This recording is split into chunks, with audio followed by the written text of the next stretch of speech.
So it turns out that, in fact, memory allocators have to worry about two kinds of fragmentation.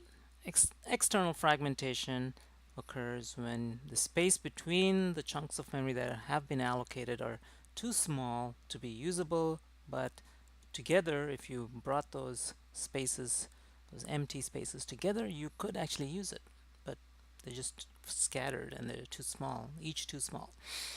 Internal fragmentation occurs when each allocated chunk is only partly usable for whatever reason, and maybe a good part of the chunk of memory that was allocated is just not capable of being used by the program. So both kinds of memory and both kinds of fragmentation, memory fragmentation, you do have to worry about. Okay, so let's take a look at how allocators keep track of free space. So let's say we have this small free space of about 30 bytes, 0 to 10, and then 11 to 20. I'm sorry, 11 to 19, and then 20 to 29. And let's say the first 10, let's call them bytes. The first 10 units of memory or bytes are free, and then the second 10 are used, and the third are free. Third chunk is free. So this will lead us to using some kind of list, and let's say we use a linked list of this kind. You have a pointer pointing to the first node of free memory, which will actually refer to address 0. So it's really pointing to here, and it's saying that there's 10 bytes of memory free. And then the next thing in this linked list, let's just say it's a linked list, is a chunk of memory that starts at address 20, and it's 10 bytes long or 10 units long. So these two chunks of free memory are represented by, let's say, two nodes in this linked list.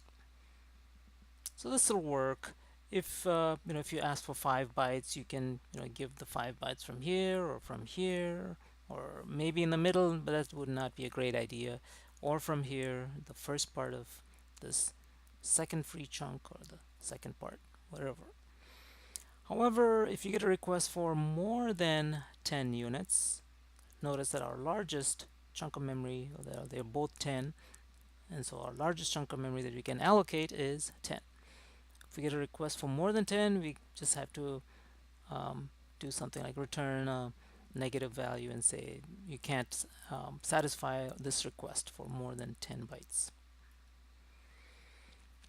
Okay, so memory allocators will have to split some free space when you get a doable request. So let's say we start out with this scenario: 10 bytes free, 10 bytes used, 10 bytes free. We have a linked list of two nodes, one pointing to here, one pointing to here. And then you get a request for 1 unit of space. Okay, and what do? You have to take a byte out of somewhere. So let's say for whatever reason we take the first chunk of memory from this free space, and so you will subtract 1 unit out of here, end up with this chunk still pointing to a 10 unit chunk of memory free space, and this one is down and it has a length of 9, and it starts at a different value. Okay, so that's the result of allocating one chunk of memory, or 1 unit of memory from here, 1 unit of space. On the other hand, that's for malloc, and let's say, and then if you free, let's say this is the starting scenario, is that you have 2 chunks of memory free, and then you have 1 thing used, and if you call free on this used chunk of memory, then you'll get another node in the linked list, and so you'll get a new node that's added to this list of free nodes, which is address 10, which is over here, and it's got a length of 10. It goes from 10 to 19, and so we add that new node into our current existing list of nodes. But then if you had a memory management system that worked really well, it would be able to detect that now it can scan this list, and somehow you should have an algorithm that'll detect that, oh yeah, This is free, this is free, and this is free. They're all contiguous, they're all right next to each other. You can make one big super chunk. And so that's called coalescing. So you can coalesce chunks that are contiguous into one big chunk. And that will have the address of the starting location, 0, and it'll have the size. It'll be the sum of all of these now free chunks of memory. So it'll have the length of 30 in this case.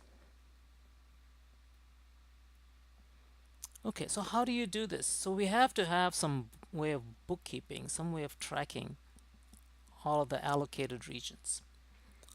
So remember that free only specifies the location, the pointer to the chunk of memory that we're trying to deallocate. We don't say anything about the size, and so we realize that, well, the malloc and free functions must be tracking it somewhere.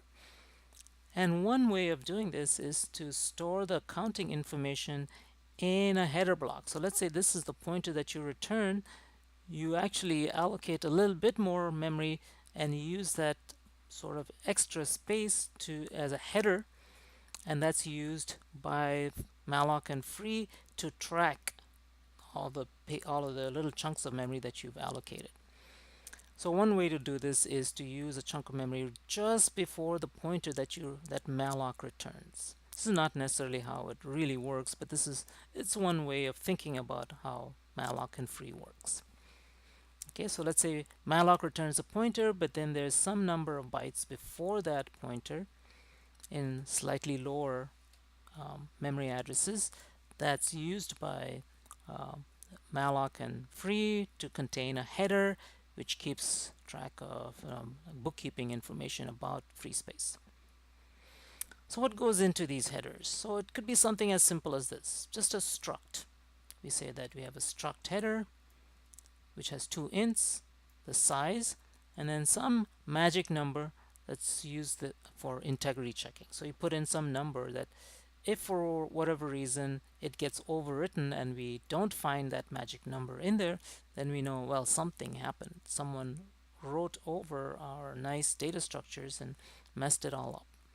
So one thing we have to do is check and make sure the number that we store in here is still intact. That's all a magic number is to make sure nothing happened to our chunk of memory.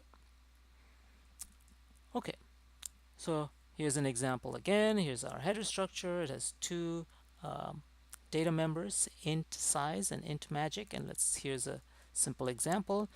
So we have a pointer to the free actual chunk of memory that we're going to allocate, and this is what this is what malloc will return and free will take as an input, and then free will see that if I go let's say this is 4 bytes each. If I go 8 bytes up, I will get the size. And so now free can figure out the size by just taking the pointer as input, going 8 bytes up, treating this as an int, and then it knows, oh yeah, this was 20 bytes. Okay, and then of course it should check this magic number too. It could be something like this, 1 2 3 4 5 6 7, and that's just a way to check and make sure that if that number is correctly there, then nothing happened to this data structure and it's all still good.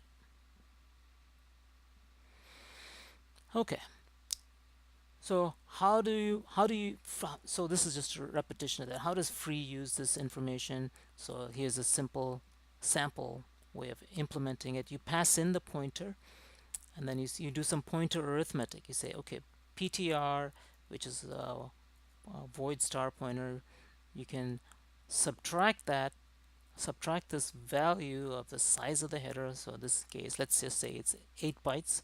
So header is 2 ints. Size of header will be 8. You take the pointer, subtract 8. That will give you a pointer HPTR, pointing to now exactly the size. So you say that, well, okay, then it'll do its work, but then before it actually does its work, it'll just do a quick check to make sure that the struct which HPTR is pointing to, that the magic number is still the number we stored in there originally. And if it is, then we can go ahead and have free do its work. Like you can deallocate these 20 bytes and do all the other things like maybe coalescing the 20 into the rest of free space if possible. How does malloc use this information? When malloc is called and you request a chunk of size n, it will look for in the free list to see if there is something in the free list that is of size n plus the counting information we also have to store, which is size of header t, which is, let's say, 8 bytes. So it'll look for a chunk of size n plus 8, just as an example. And then it'll return PTR instead of HPTR. It'll look for a it'll look for a chunk that's a little bit bigger, that's 8 bytes bigger than what than the request. And then it'll say, okay, the thing that I'm going to return is not here, not HPTR, but it's PTR. So it'll return a pointer to the space past the header. Okay.